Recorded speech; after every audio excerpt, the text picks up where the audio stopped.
কাজ আটকে দেওয়া হয়েছে এবং বেশ কিছু টাকা আপনার কাজ করতে দেওয়া হয়নি। নির্বাচন ঘোষণা হয়ে গেল, কত টাকার কাজ হলো না বলে মনে করছেন? দেখুন, আমি তো সব টাকা রেকমেন্ড করে দিয়েছি। স্যাংশন টাকা প্রায় 12 কোটি আটকে আছে, যেটা স্যাংশন অর্থাৎ আমি বলে দিয়েছি যেটা জেলা প্রশাসন করা উচিত সেটা ওরা করলো না। ফলে ভোটের আগে আর তো সম্ভব না। এই এই টাকাটা মানুষকে যদি কাজে লাগানো যেত ভালো হতো। গরমকাল আমি বেশিরভাগ সব জলের প্রকল্প দিয়েছিলাম, বেশিরভাগ পানীয় জল এবং আর্সেনিক এবং আয়রন মুক্ত পানীয় জলের প্রকল্প দিয়েছিলাম। ওরা বলতে পারে যে আগে কেন করেননি। আগে এই জন্যই হয়নি যে এমপির কথায় সরাসরি কাজ করানোর ব্যবস্থা এর আগে ছিল না। এর আগে কি ছিল, এমপি ডিস্ট্রিক্টকে বলবে, ডিস্ট্রিক্ট তার ইচ্ছা অনুযায়ী তার মতো করে ডিপিআর তৈরি করবে, তার মতো করে সময় নেবে। এখন উল্টোটা হয়ে গেছে, ফলে আমাদের বলার সুযোগ হয়ে গেছে। না হলে আমি তো এক একটা টার্মে আমি কত পাই, 5 কোটি, 5 কোটি এক একটা টার্মে পাই। তাহলে আমার এত টাকা জমলো কি করে? তার মানে আগে আমাকে কাজ করতে দেওয়া হয়নি, প্রশাসন কাজগুলোকে বাধা দিয়ে আটকে দিয়েছে। কিন্তু যেহেতু এমপিএল এর টাকা বরাদ্দ হলে আর ফেরত হয় না, যাকে বলে নন লাভসেবল ফান্ড, তাই টাকাটা জমে থেকে গেছে। তৃণমূল ভেবেছিল গতবার আমাকে হারিয়ে তৃণমূল জিতবে, টাকাটা তারা ভোগ করবে, মানুষ সে সুযোগ দেয়নি, তাই আমার কাছে টাকাটা থেকে গেছে। সেই টাকাটা যেহেতু ল্যাপস হয় না, খতম হয়ে যায় না, তাই সেই টাকাটা পরের বছরও করা যায়। তার জন্যে আমার 12 কোটি টাকার কাজ ওরা আটকে দিল। প্রমাণ করানোর চেষ্টা করলো অধীর চৌধুরী কাজের লোক নয়, টাকা খরচ করতে পারে না। তাই আমি রেকমেন্ডেশন করে দিচ্ছি, তার তালিকা আমার কাছে আছে।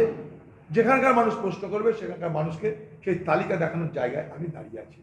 এবং এখানকার প্রশাসন খুব পরিকল্পিতভাবে উন্নয়নকে বাধা দিয়ে তৃণমূলের হাত শক্ত করে আমাকে অযোগ্য প্রমাণ করার চেষ্টা করলো এখানকার এই ডিস্ট্রিক্ট ম্যাজিস্ট্রেট।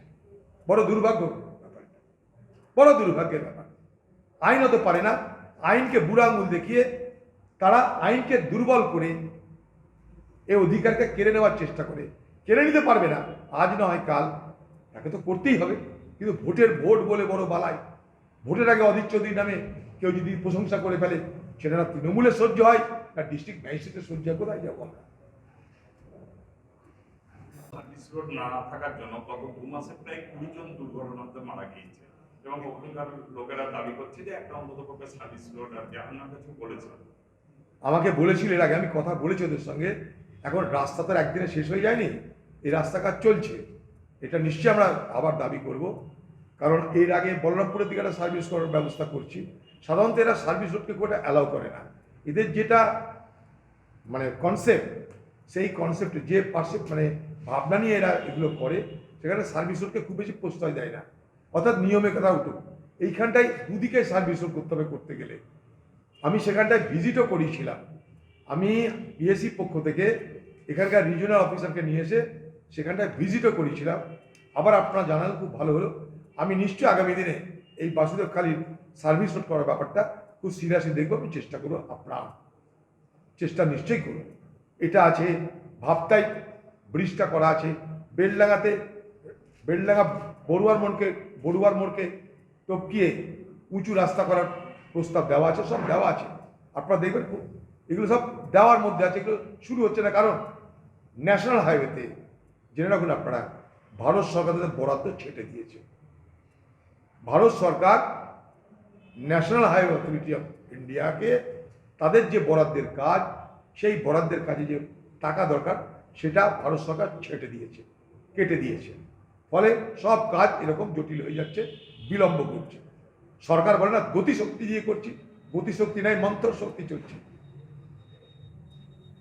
রমজান মাসে বিশেষ ট্রেনের ব্যবস্থার জন্য আবেদন জারি। হ্যাঁ, আমি রমজান মাসে শেষে যখন পবিত্র ঈদুল ফিতর উৎসব পালিত হয়, তখন আপনারা জানেন মুর্শিদাবাদ, মালদা, দিনাজপুর এবং সংখ্যালঘু অধ্যুষিত এই সমস্ত জেলার মানুষ সব ফিরে আছে কাজকর্ম থেকে, উৎসব পালন করতে, পরব পালন করতে।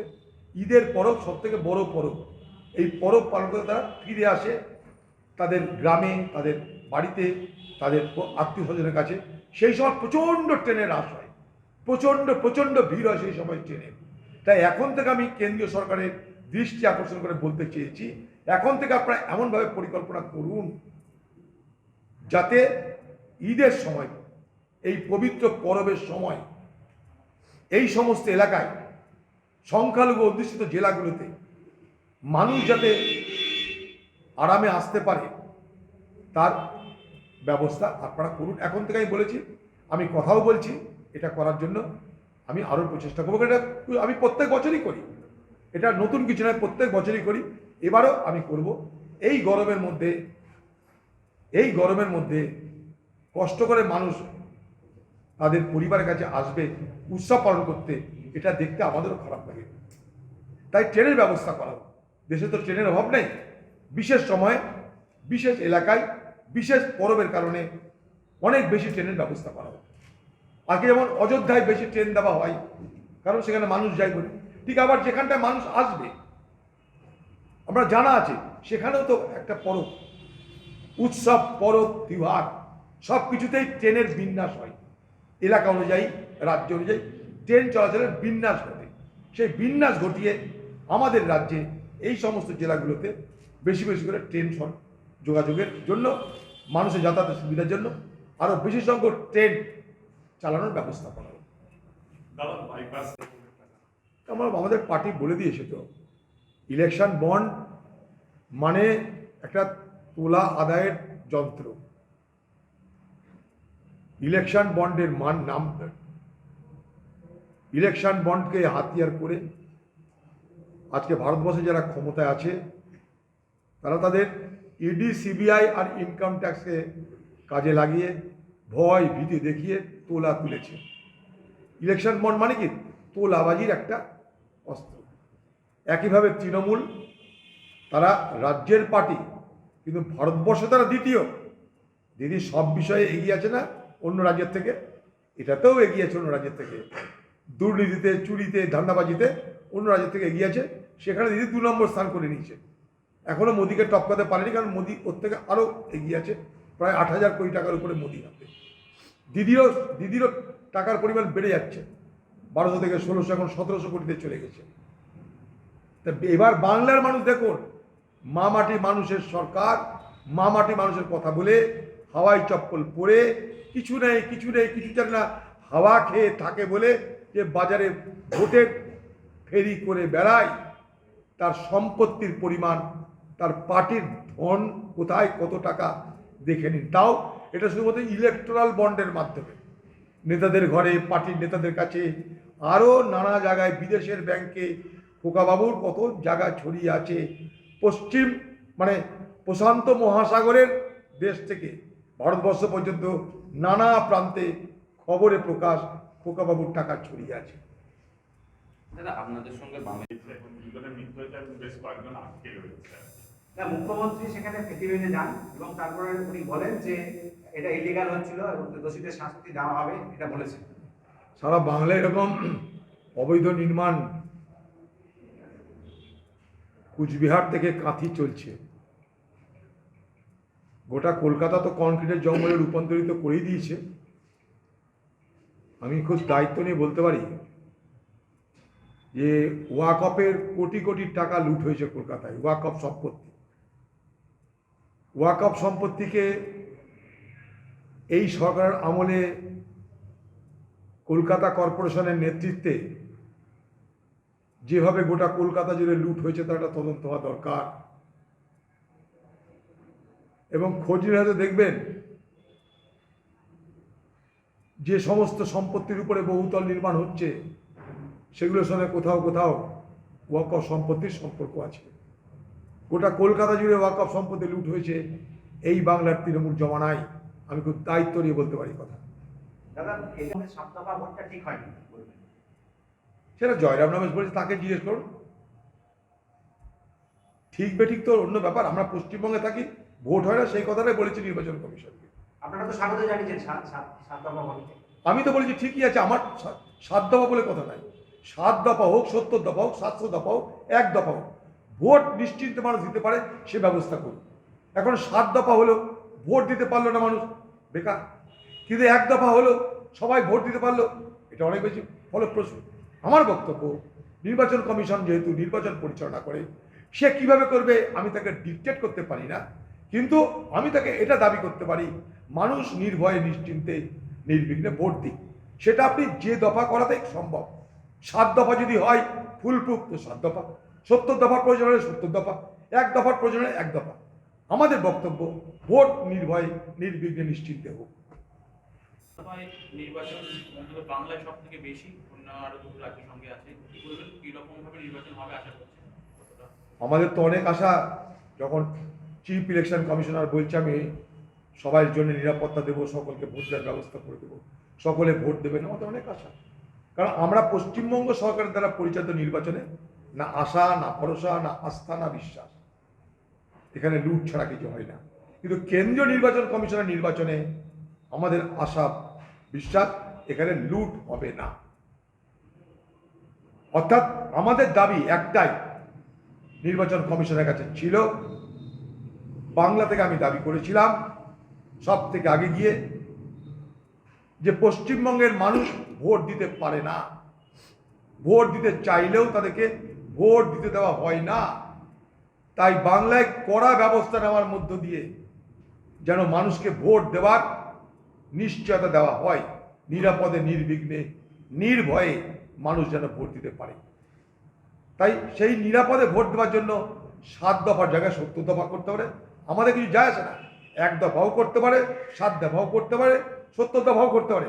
আমাদের বক্তব্য নির্বাচন কমিশন নিশ্চিত করুক যে প্রত্যেকটা ভোটার নির্ভয়ে নির্বিঘ্নে ভোট দিতে পারবে, এবং নির্বাচনের একদিন আগে নয়, নির্বাচন যেদিন হবে তার অনেক দিন আগে থেকে কেন্দ্রীয় বাহিনীর মোতায়েন হওয়া দরকার বলে আমি দাবি করে এসেছি।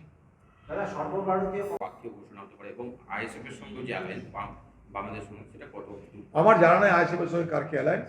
আমাদের অ্যালায়েন্স ঠিক না, আমরা কিছু আসলে লড়বো, যেখানে পারবো সেখানে লড়বো, যেখানে পারবো না সেখানে লড়বো না, এটাই আমাদের অ্যালায়েন্স। আইএসএফ এর সাথে কোনো আইএসএফ এর সঙ্গে আমি জানি না, ওটা আমার সব সাবজেক্ট না। দাদা, বামেদের পক্ষ থেকে বলা হচ্ছে যে বাম, কংগ্রেস এবং আইএসএফ আমাদের পক্ষ থেকে বলা হচ্ছে না, আমরা আইএসএফ ব্যাপারটা জানি, ওটা বাম জানে, আইএসএফ এর সঙ্গে আমাদের কোনো সরাসরি কথা হয়নি। এবং মুখ্যমন্ত্রী দুজনেই ক্ষতিপূরণ ঘোষণা করেছে এলাকায়। দেখুন ইলেকশন কমিশন ঠিক করবে এটা, কারণ রাজ্য বলতে একটা বস্তু আছে, ক্ষতিপূরণ দেওয়ার নামে ম্যানেজ করার চেষ্টা করছে না ভোট প্রভাবিত করার চেষ্টা করছে, ইলেকশন কমিশন দেখা দরকার। আমি এটা বলতে পারি না যে একটা বাড়ি ভেঙে গেল, কারোর মৃত্যু হলো, তাদের কিছু সাহায্য করো না, আমি কথা বলতে পারবো না। সাংবাদিক সম্মেলন করে বলছেন যে এটা গাফিলতি ছিল। বলছি তো গাফিলতি ছিল, নাহলে ভাঙবে কি করে? কারণটা তো বলেই দিলাম, দুর্নীতিটা সব থেকে বড় কারণ, লুটটা সব থেকে বড় কারণ, এক কথা কতবার করে বলবো। দাদা, ভোট ঘোষণা হয়েছে, বিধানসভা এলাকা, সেই এলাকায় কারণ সেখানে সব থেকে বেশি চুরি হয়, সেখানে সব থেকে বেশি দুর্নীতি হয়, সেখানে সব থেকে বেশি ঘোটালা হয়, তাই সেখানটাই বিল্ডিং ভেঙে পড়ে।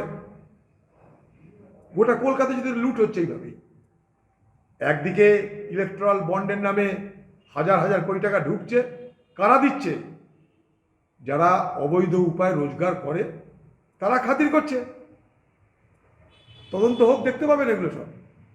দাদা, মেয়র এবং পুরমন্ত্রী বলছেন যে 13 বছর আগে বামফ্রন্টের জামানায় এটা, কিন্তু ওখানে যিনি মেয়র পরিষদ রয়েছেন, বড় চেয়ারম্যান, তিনি বলছেন 1 বছর আগে তৈরি হয়েছে। আরে আমি তো দায়িত্ব নিয়ে বলছি আপনাকে, পরিকল্পিতভাবে গোটা কলকাতাকে কনক্রিটের জঙ্গলে রূপান্তরিত করার মাধ্যমে হাজার হাজার কোটি টাকা লুট হয়েছে গোটা কলকাতা জুড়ে। নিয়ম কানুন কিছু মানা হয় না, শুধু পয়সা দিলে সব কাজ হয়। পয়সা ফেকো তামাশা দেখো, এটা হচ্ছে কলকাতা পুরসভা। সারা বাংলার মতন কলকাতা পুরসভাও একই স্লোগানে বিশ্বাস করে, পয়সা ফেকো তামাশা দেখো।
দ্য সহজ পাঠ, সহজ কথা, সঠিক তথ্য।